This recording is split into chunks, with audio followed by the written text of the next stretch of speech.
Merge? Să ajute Dumnezeu să trăim toți 30-40 de ani, ne-am dat drumul deja.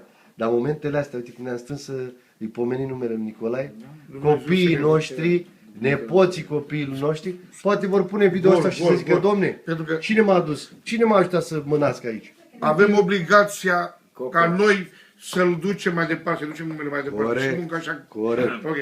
Deci spuneam ceva la de Da, zi. A făcut Vasile mențiunea astăzi pe Facebook că Nicolae ar fi marele Luther King. Este. Și anume că știi de ce?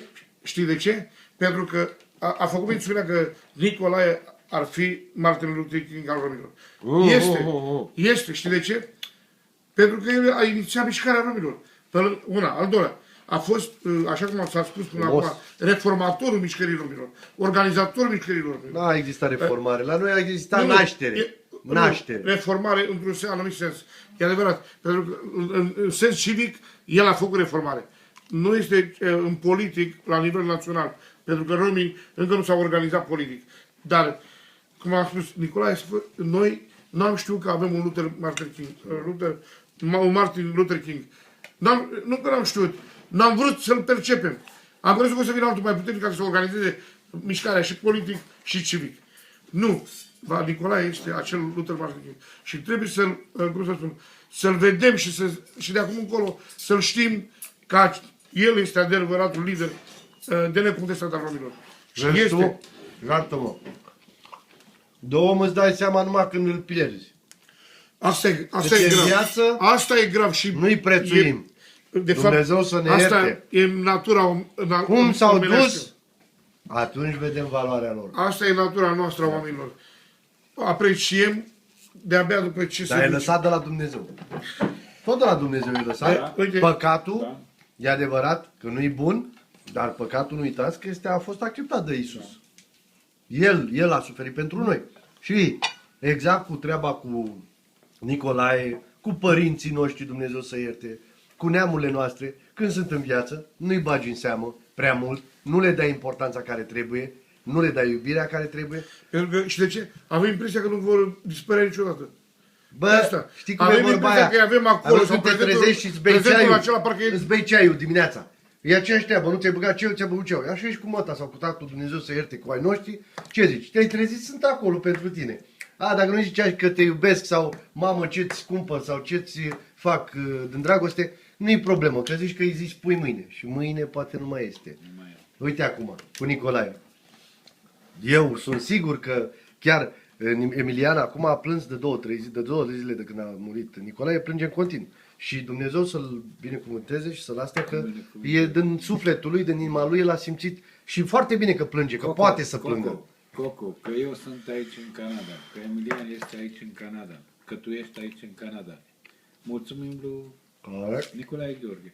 Prin Nicolae Gheorghe suntem noi aici în Canada. Bă, și familia mea, prin Nicolae Gheorghe. Eu aș zice mai mult decât atât. Și familia ta. Dar eu aș zice mai mult de atât. Că ne-a luat viața. Protejați de Nicolae. Viața țiganilor la ora actuală în lume. Învățați de Nicolae. La mulți. Este Emilian. Învățați. Calități. Nicolae putea să ne controleze, nu pe mine, nu pe Emilian, controla toți țiganii din România.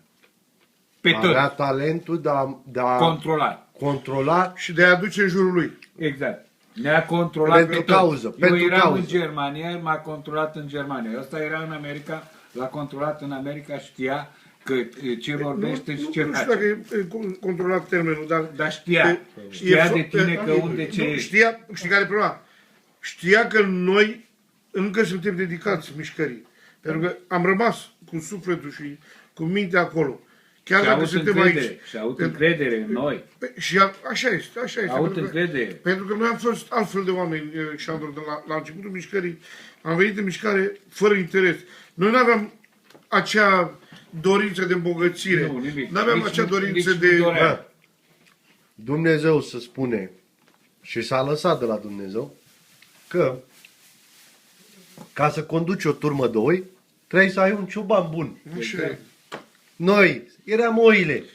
El era cioban bun. Unii câini care el a fost ciobanul turmii. Și au grijă de noi. Că mai scăpau dintre oi, că unele oi mai fugeau mai... Nu era problemă.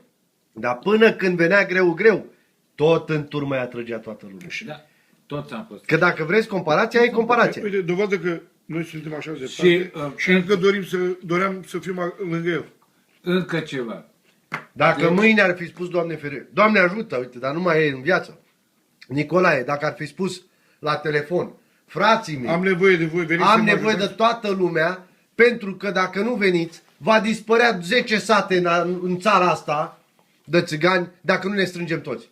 Vă garantez că toți care am afară, cel puțin, care ne puteam permite să ne luăm un bilet de avion și să ne luăm o geantă cu noi, zburam indiferent de situație. Dacă eram sănătoși și eram în regulă, zburam. De ce?